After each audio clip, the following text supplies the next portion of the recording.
Hello learners, कैसे हैं आप सब लोग।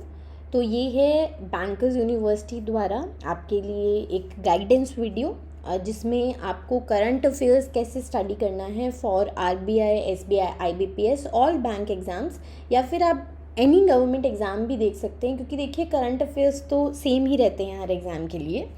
तो क्या है, आपको कैसे पढ़ना है, कहाँ से पढ़ना है, वो सब हम इस वीडियो में डिस्कस करेंगे। एंड क्योंकि देखिए करंट अफेयर्स के रिगार्डिंग मुझे बहुत बच्चों की क्वेरीज आती हैं कि हम कैसे पढ़ें, कैसे चीज़ें याद रखें। तो बेसिकली आप सबकी वो कन्फ्यूजन दूर करने के लिए ये वीडियो हम लेकर आए हैं। तो इस वीडियो में हम बात करेंगे कि क्या पढ़ना है, कहाँ से पढ़ना है, कैसे पढ़ना है। स्मार्ट टेक्निक्स की भी बात करेंगे जो आप करंट अफेयर्स के क्वेश्चंस को एक्चुअल एग्ज़ाम में बैठ के टैकल करने के लिए यूज़ कर सकते हैं, क्योंकि देखिए हर किसी को हर करंट अफेयर के बारे में नहीं पता होता। जो कॉमन मिस्टेक्स जो आप यूजुअली इन क्वेश्चंस को टैकल करते हुए करते हैं जिससे आपके मार्क्स कम होते हैं, और प्रैक्टिस की क्या स्ट्रैटेजी आपकी रहनी चाहिए, तो ये सब इस वीडियो में आपका क्लियर किया जाएगा। सबसे पहले व्हाट टू प्रिपेयर। देखिए कोई भी एग्ज़ाम की पढ़ाई करने से पहले आपको पता होना चाहिए कि रास्ता क्या है, आपको चलना किस रास्ते पे है। और रास्ता जानने के लिए सबसे पहले तो जिस भी एग्ज़ाम की आप प्रिपरेशन कर रहे हैं उसकी नोटिफिकेशन पढ़िए। जो ऑर्गेनाइजेशन उस एग्ज़ाम को कंडक्ट कर रही है उनकी जो नोटिफिकेशन है, ऑफिशियल नोटिफिकेशन, उसे पढ़िए। उसमें आप ये देखिए कि कितने फेजेज़ में एग्ज़ाम कंडक्ट होगा, हर फेज़ का सिलेबस क्या है, और प्रॉपर हर फेज़ में सिलेबस में आगे क्या क्या टॉपिक्स हैं जो आपको कवर करने हैं। करंट अफेयर्स में जो इम्पॉर्टेंट टॉपिक्स हर एग्ज़ाम में, हर बैंक एग्ज़ाम में देखे गए हैं वो आपके इस प्रकार हैं। सबसे पहले बैंकिंग एंड फाइनेंशियल अवेयरनेस। तो देखिए कोई भी बैंकिंग से रिलेटेड न्यूज़ या फाइनेंशियल अवेयरनेस से रिलेटेड न्यूज़ आपको मिलती है, आपको लगता है कि कोई भी आरबीआई ने अपडेट निकाली है, कोई उनका सर्कुलर है, कोई रिपोर्ट है, आपको ये न्यूज़ में दिखता है, जो भी सोर्सेज से आप प्रिपेयर कर रहे हैं, अभी हम सोर्सेज के बारे में आगे बात करेंगे, तो ये सब आपको पढ़ने हैं क्योंकि ये आपके एग्ज़ाम में आने के बहुत हाई चांसेस रहते हैं। फिर मॉनेटरी पॉलिसी है, कोई भी बैंकिंग टर्म्स हैं, कुछ भी आपको लगता है बैंक या फाइनेंशियल वर्ड से रिलेटेड कोई भी टॉपिक है तो आपको वो पढ़ना है, क्योंकि जब ये एग्ज़ाम ही बैंक रिलेटेड है तो सबसे इम्पॉर्टेंट टॉपिक आपका यही रहता है। नेक्स्ट है गवर्नमेंट की स्कीम्स और पॉलिसीज़। तो सरकार कोई भी स्कीम निकालती है, चाहे वो पुरानी चल रही हैं या नई आई हैं, सेंटर की और स्टेट की दोनों। जो नई स्कीम्स हैं जो आपके एग्ज़ाम के होने से खासकर 1 साल पहले आई हैं, उन पर आप ज़्यादा फोकस कीजिए, क्योंकि उनसे क्वेश्चंस आने के चांसेस ज़्यादा हो जाते हैं। पर पढ़नी एक बार आपने सारी स्कीम्स हैं। Economic and budget related news, इसमें बेसिकली आपका यूनियन बजट, इकोनॉमिक सर्वे, ये साल में एक बार रिलीज़ किया जाता है। इनको पूरा पढ़ने के लिए आपको कोई नहीं कह रहा है, आप उनके मेजर हाइलाइट्स पढ़ लीजिए, क्योंकि अगर हम आरबीआई एग्ज़ाम को देखें तो उनके डिस्क्रिप्टिव एग्ज़ाम में आप इसमें से बहुत सारी चीज़ें हैं जो मेंशन कर सकते हैं अपने डिस्क्रिप्टिव आंसर्स में भी। Next, reports and indices.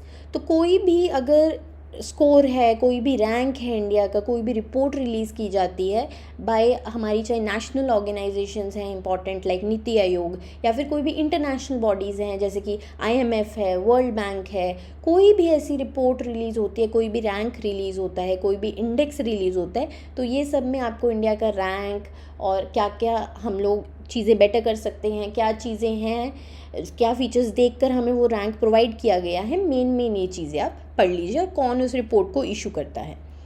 Then appointments अगर कोई मेजर हुई हैं हमारे टॉप ऑफिसेज में, कोई भी अवार्ड्स हैं, चाहे वो डिफेंस अवार्ड्स होते हैं या कोई भी स्पोर्ट्स अवार्ड्स होते हैं, वो सब आपको पता होना चाहिए। कोई बुक्स लॉन्च की गई हैं नई, उनके ऑथर्स कौन कौन हैं, ये सब भी आपको याद रखना है, ये आपको पढ़ना है एग्ज़ाम पॉइंट ऑफ व्यू से। Next, summits and conferences. देखिए वर्ल्ड लेवल पे बहुत समिट्स होती हैं, आप लोग न्यूज़पेपर में भी पढ़ते रहते होंगे। अभी G20 की समिट होगी, ब्रिक्स की समिट होती है, कोई भी समिट्स होती हैं वो पढ़नी ज़रूरी है उनके बारे में कि उनमें कोई मेजर डिसीजन तो नहीं लिया गया है।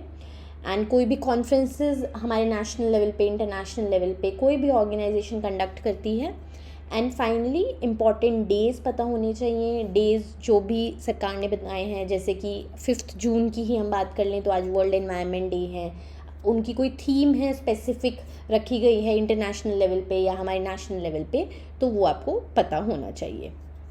देखिए करंट अफेयर्स हमने ये तो देख लिया हमें क्या क्या पढ़ना है, अब कितने टाइम का पढ़ना है, क्योंकि ये बहुत इंपॉर्टेंट क्वेश्चन है। ये बहुत बच्चे पूछते हैं कि हम पढ़ते तो जाएंगे लेकिन हमें कितने महीनों तक का पढ़ना है।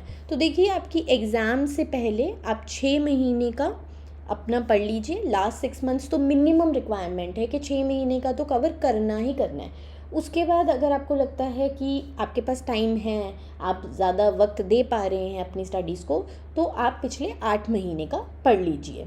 आइडियली 8 महीने होना चाहिए, पर देखिए कई लोग, वो आप में से वर्किंग एस्पिरेंट्स भी होंगे, उनके पास नहीं उतना टाइम होता है एग्ज़ाम को देने के लिए, तो 6 मंथ्स का भी पढ़ेंगे तो आप मेजर पोर्शन अपना करंट अफेयर्स में कवर कर लेंगे। अगला क्वेश्चन बच्चे पूछते हैं हाउ टू प्रिपेयर। अब ये तो पता है कि क्या प्रिपेयर करना है, लेकिन प्रिपेयर करें कैसे। तो सबसे पहले करंट अफेयर्स के लिए न्यूज़पेपर ज़रूर पढ़िए डेली। देखिए बच्चे कहते हैं कि हमें आसान तरीका मिल जाए, हमें न्यूज़पेपर नहीं पढ़ना है, पर न्यूज़पेपर का कोई ऑल्टरनेटिव नहीं है। जितना मर्जी कोई भी कहे, न्यूज़पेपर पढ़ना बहुत ज़रूरी है। आरबीआई एग्ज़ाम के लिए तो बहुत ही ज़्यादा ज़रूरी है। आरबीआई के लिए अगर आप प्रिपेयर कर रहे हैं तो न्यूज़पेपर बिल्कुल भी नहीं छोड़ना है, और कोई भी न्यूज़पेपर पढ़िए। क्योंकि देखिए बच्चे कहते हैं कि हाँ, जिसका भी हम लोग इंटरव्यू देखते हैं, किसी की भी क्लास देखते हैं, वीडियो देखते हैं, हर कोई अलग न्यूज़पेपर रिकमेंड करता है। आपको जो भी न्यूज़पेपर इजी लगता है, समझ आता है, आप वो पढ़िए। न्यूज़ ऑलमोस्ट हर पेपर में सेम ही है, क्योंकि देखिए जो भी बच्चे पेपर क्लियर कर चुके हैं पास्ट में, उन हर किसी ने हर तरह का न्यूज़पेपर पढ़ा हुआ है। ऐसा नहीं है कि एक ही न्यूज़पेपर पढ़ के सबका एग्ज़ाम क्लियर हुआ है। कुछ बच्चे तो हिंदी न्यूज़पेपर पढ़ के भी एग्ज़ाम क्लियर करते हैं। तो ऐसे कहीं लिखा नहीं हुआ है, कुछ सैक्रोसैंट नहीं है कि यही न्यूज़पेपर आपको पढ़ना है।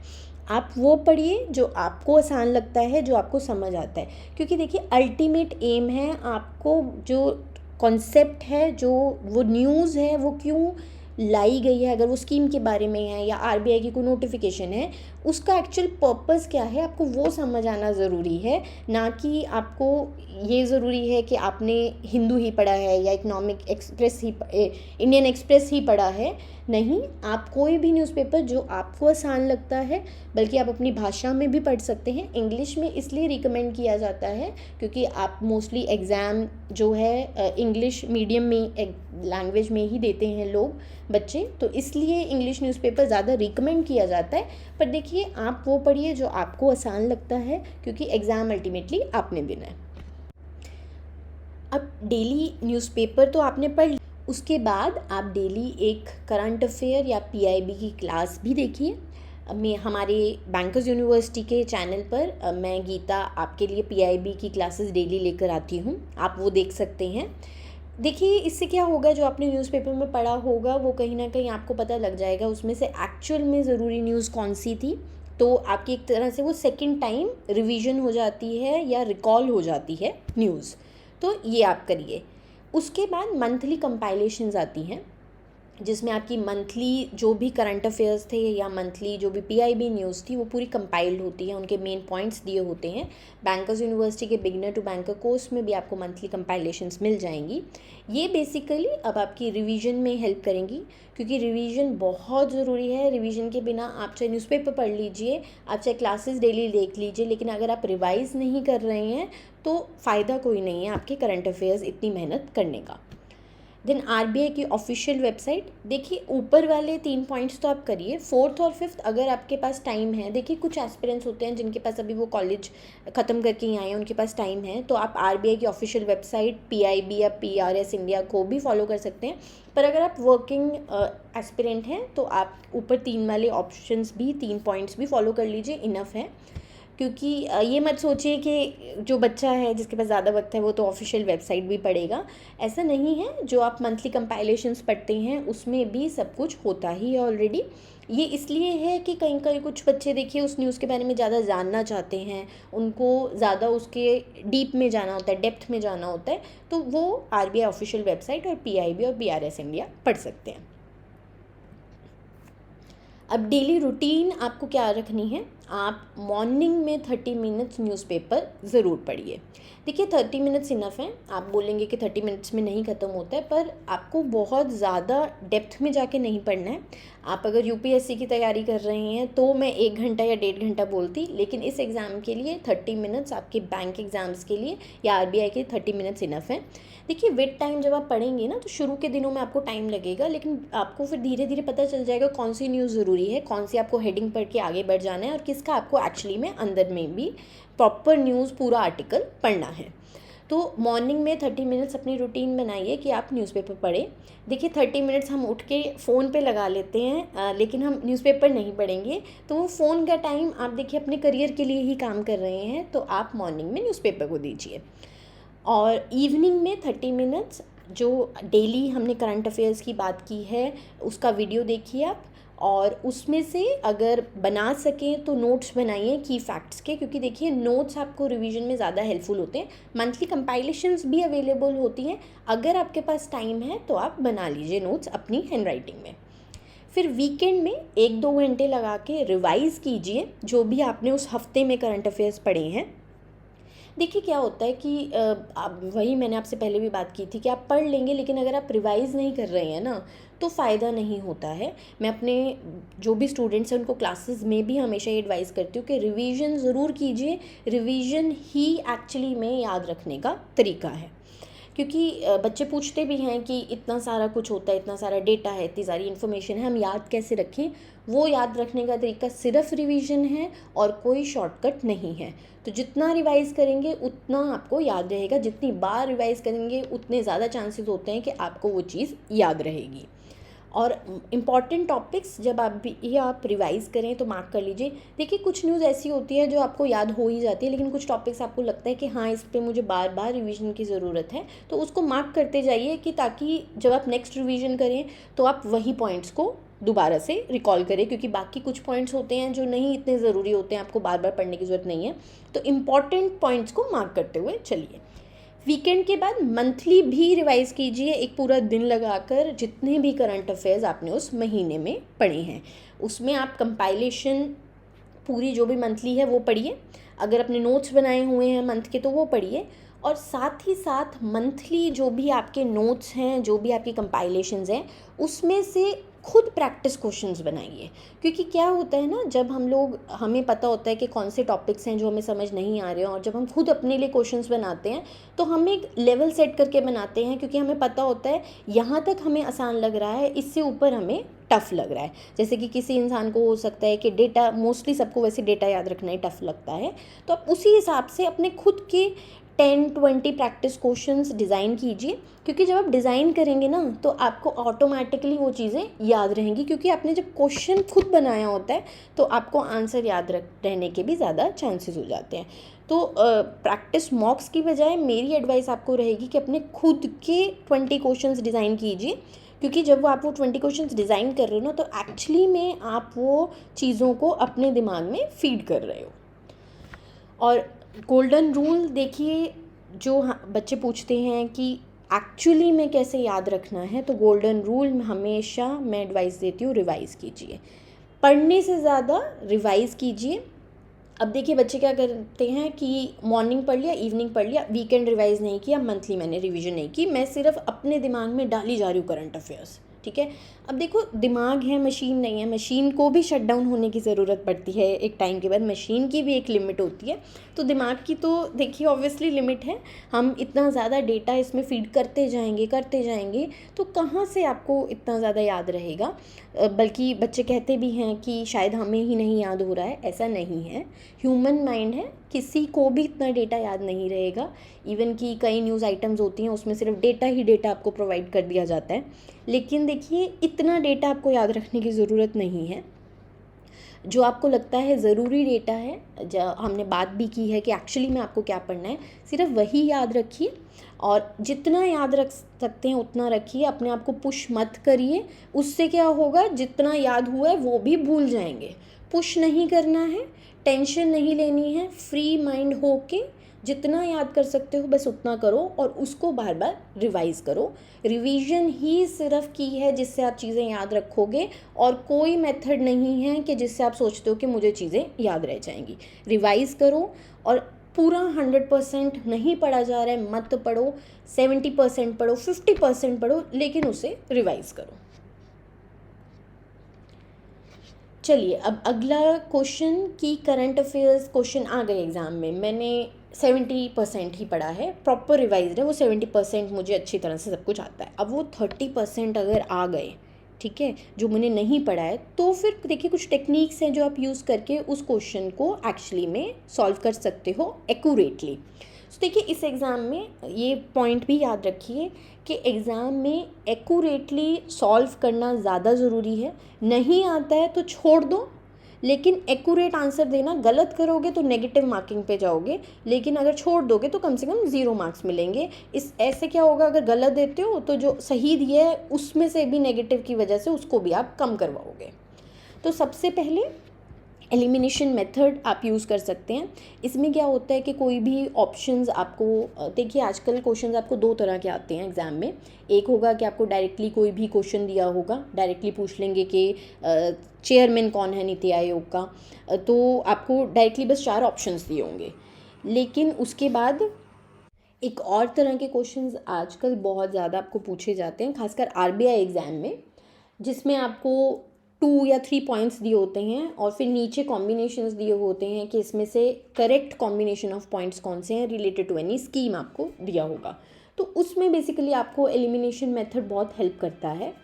तो अगर आपको उसमें से आपने 4 पॉइंट्स हैं और मैं कह रही हूँ कि आपने 70% भी अच्छे से पढ़ा है, आप 2 पॉइंट्स भी निकाल सकते हैं कि जिसमें हमें पता है कि वो गलत हैं।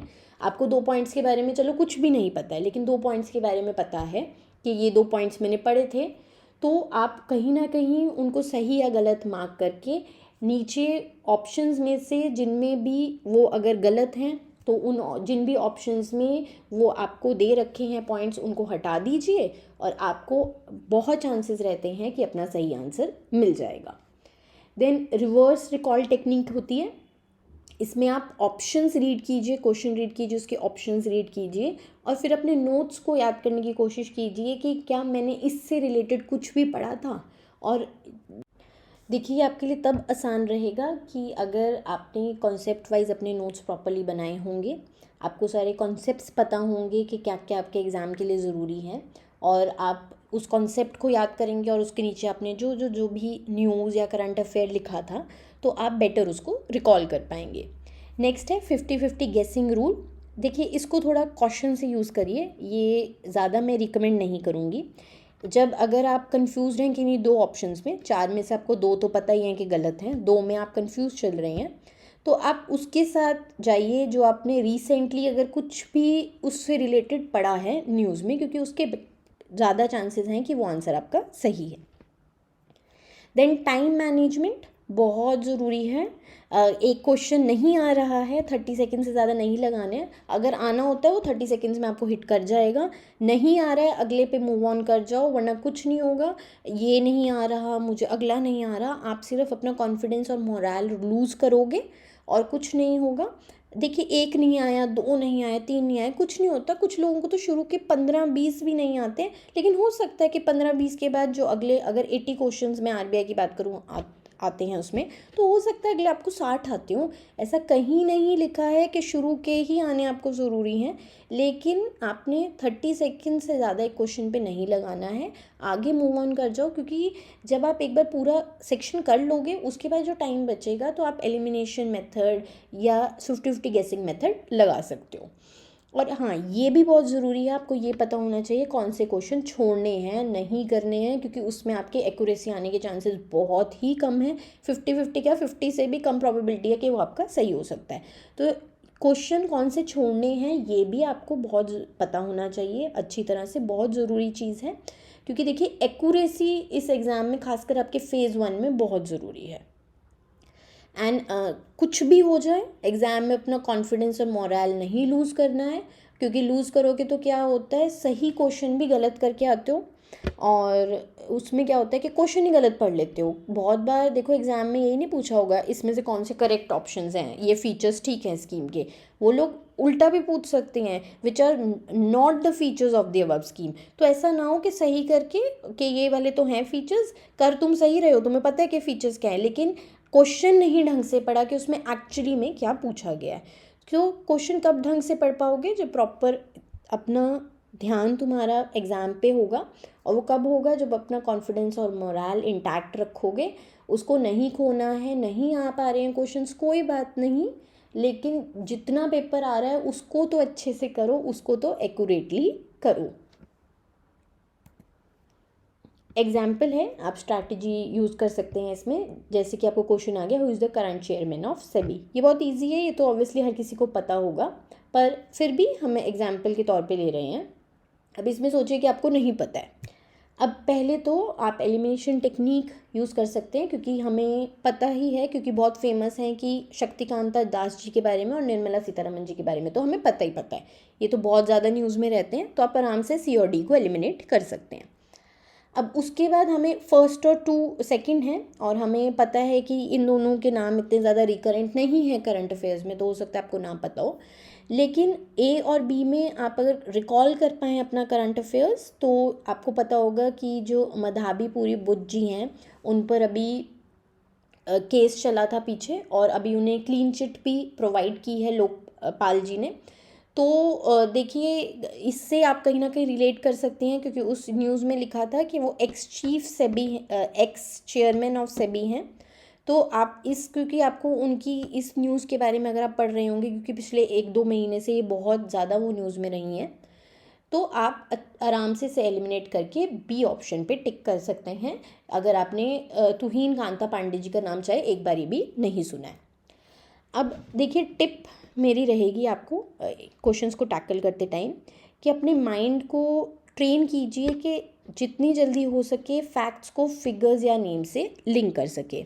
देखिए क्या होता है कि मेमोराइजेशन रिवीजन से ही नहीं होगी, कुछ ना कुछ करके नाम बेसिकली देखिए नहीं, अगर आपको बच्चे कहते हैं हमें नाम नहीं याद रहते, तो नाम को कुछ ना कुछ करके लिंक करो किसी भी वर्ड से जो तुम्हें आसान लगते हैं। कुछ राइमिंग बना दो, कुछ भी ऐसा बनाओ जो आपको लगता है कि मुझे याद करने में हेल्प करवाएंगे। वो हो सकता है कि जो नाम है वो किसी आपके फ्रेंड का नाम हो, या आपके साथ कभी कोई पढ़ता था उसका नाम हो, तो वहाँ से आप लिंक बिठा सकते हैं नामों का। ये एग्जाम्पल है, ऐसे ही आप लिंक बिठा सकते हैं। इवन कि आप डेटा पॉइंट्स का भी लिंक बिठा सकते हैं। मानिए आपके घर में किसी की बर्थ डेट है और कोई डेटा पॉइंट उससे लिंक होता है, तो आप वहाँ से लिंक बनाइए। आपको चीज़ें याद रखने में बेटर होता है, क्योंकि आपको फिर डेटा नहीं याद रखना, आपको ये याद रखना है उसकी बर्थ डेट थी।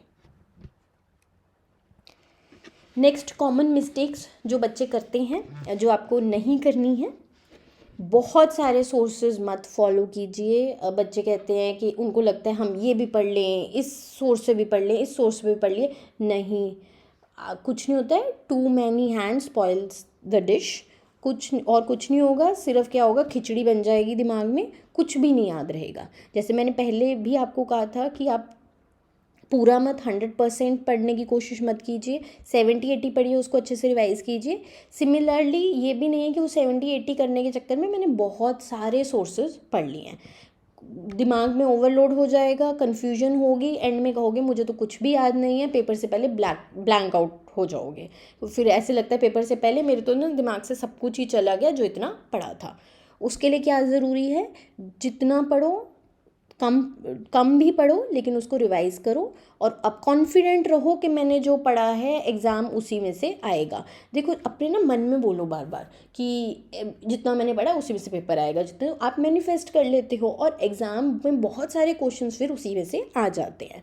क्योंकि जब आप डरोगे ना, आप ये कहोगे मैंने तो कुछ पढ़ा ही नहीं, पता नहीं पेपर, तो आप मैनिफेस्ट कर देते हो कि हाँ फिर तो आपको पेपर बाहर से ही आएगा। नहीं करना है, हमेशा अच्छी चीज़ें मैनिफेस्ट करनी है कि मैंने जितना पढ़ा है इनफ है, उतने में मैं पेपर निकाल लूँगा या निकाल लूँगी। और ज़्यादा सोर्सेज नहीं फॉलो करनी है, दिमाग में ज़्यादा नहीं डालना है।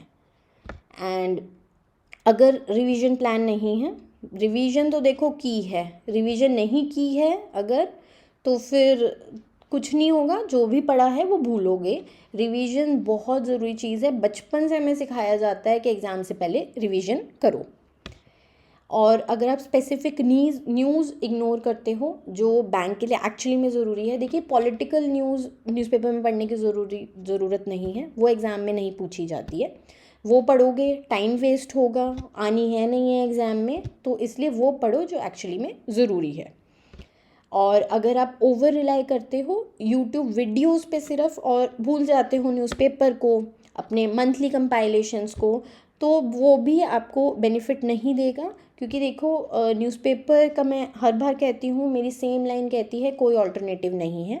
न्यूज़पेपर ज़रूर पढ़ो, उसके बाद अपनी मंथली कंपाइलेशंस भी ज़रूर पढ़ो, क्योंकि रिवीजन उन्हीं से आप कर पाओगे। वीडियोस ऐसा तो नहीं है कि मंथ के एंड में बैठ के सारी वीडियोस आप दोबारा देखोगे। एंड मेमोराइज बिना समझे नहीं करना है, कॉन्सेप्ट समझना ज़्यादा ज़रूरी है। खासकर आरबीआई के एग्ज़ाम में तो आपका कॉन्सेप्ट ही वो लोग देखना चाहते हैं, आपको कॉन्सेप्ट आया है समझ या नहीं।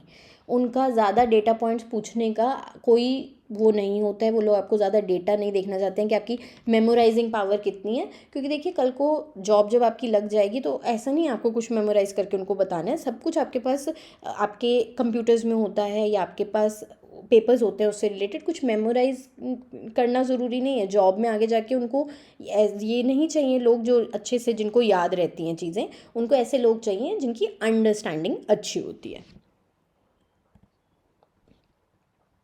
चलिए अब हमने सारी बात कर ली, अब प्रैक्टिस कैसे करें। तो 3 स्टेज प्रैक्टिस साइकिल को आप फॉलो कीजिए। पहले तो डेली न्यूज़पेपर और पीडीएफ या फिर जो भी आपकी वीडियो क्लास आप फॉलो करना चाहते हैं वो पढ़िए, रीड करिए, वो आपका रीडिंग पार्ट है। देन रिकॉल करने के लिए आपको क्या करनी है, वीकली रिविजन्स करनी है। फाइनली रिटेंशन कैसे आएगी, जब आप मंथली रिवाइज करोगे और प्रैक्टिस करोगे अपने खुद के क्विजेस क्रिएट करके। और याद रखना है हमेशा, एक्यूरेसी इस एग्ज़ाम में ज़्यादा ज़रूरी है ओवर स्पीड। स्पीड तो देखिए कुछ आपको सॉल्व तो करना नहीं है, स्पीड आपको ज़्यादा ज़रूरी होती है क्वांट्स में या लॉजिकल रीजनिंग में, क्योंकि इंग्लिश और करंट अफेयर्स में मोस्टली आपको रीड करके आंसर ही करना होता है, तो उसमें स्पीड से ज़्यादा एक्यूरेसी ज़रूरी होती है, क्योंकि टाइम इतना होता है कि आप आराम से सारे क्वेश्चंस रीड कर लेते हो। लेकिन एक्यूरेसी बहुत ज़रूरी है। और रियल एग्ज़ाम में एम करो स्पीड विद कॉन्फिडेंस, ठीक है, कॉन्फिडेंस बहुत ज़रूरी है। और एक और चीज़ मैं आपको बताना चाहूँगी, मानिए आप क्विज़ेज़ अपने खुद के डिज़ाइन करते हैं या कोई भी मॉक टेस्ट देते हैं, और जो रॉन्ग आंसर्स देते हैं ना, देखो सही आंसर है वो तो आपको याद हो ही गया ना, जो रॉन्ग आंसर्स होते हैं ना वो आपको ज़्यादा सिखाते हैं। जैसे ज़िंदगी में नहीं हम कहते हैं हमारी गलतियाँ हमें ज़्यादा सिखाती हैं, वैसे ही रॉन्ग आंसर्स आपको ज़्यादा सिखाते हैं। क्योंकि जो आप रॉन्ग कर रहे हो मतलब कि उस कॉन्सेप्ट में, उस पर्टिकुलर चीज़ में आप वीक हो, आपको उस पर ज़्यादा फोकस करने की ज़रूरत है, वो आपको आपकी वीकनेस बताती है। स्ट्रेंथ और स्वॉट एनालिसिस होता है ना, स्ट्रेंथ और वीकनेस का एनालिसिस, तो आप वहाँ से अपना पूरा एनालिसिस कर सकते हो और आपको पता चल जाएगा कि मुझे एक्चुअली में मैं इस सेगमेंट में वीक हूँ, तो मुझे यहाँ ज़्यादा ध्यान देना है। बाकी मेरी फाइनल एडवाइसेस आपको हैं, कंसिस्टेंट रहिए, परफेक्ट होने की ज़रूरत नहीं है। ये मत समझिए मेरे को 100% देना है, या फिर आजकल बहुत लोग आपको कहते हैं 100% से काम नहीं चलेगा, 120% देना है, 130% देना है, ऐसा कुछ नहीं है। 130 देने के चक्कर में ये भी ना हो कि आप एक्चुअली में 50 भी ढंग से नहीं दे पा रहे हो। कुछ नहीं है, अब आराम से रहो, अपने दिमाग को जितना शांत होके तैयारी करोगे। सबसे पहले तो पैनिक होना इस एग्ज़ाम से छोड़ दो। जो एग्ज़ाम क्लियर करते हैं आपकी तरह बच्चे ही होते हैं, लर्नर्स ही होते हैं, कोई अलग नहीं है कि अलग से भगवान ने उनको कुछ एक्स्ट्रा दे दिया है। आप ही की तरह नॉर्मल ह्यूमन बीइंग्स होते हैं। उनके देखिए वो सिर्फ क्या है कि वो कुछ प्रिंसिपल्स हैं जिनको फॉलो कर लेते हैं, जैसे कि मैंने रिवीजन बताया था आपको। पहला प्रिंसिपल है कंसिस्टेंट रहिए, परफेक्ट होने की ज़रूरत नहीं है। अगर आप कंसिस्टेंट हैं, आप अपने जो मैंने आपको रूटीन बताया है उसे फॉलो करें, रूटीन अपना भी बना सकते हैं। देखिए अगर प्रकृति में इतना दम है ना कि हम सबको अलग शक्ल दे सकते हैं, अलग हमारी ज़िंदगी सबकी अलग अपनी अलग होती है, तो फिर हर किसी का अपना पैटर्न भी स्टडी का अलग हो सकता है। ज़रूरी नहीं है जो पैटर्न एक किसी ने फॉलो किया या फिर किसी भी टॉपर ने फॉलो किया वो आपके लिए भी सही हो।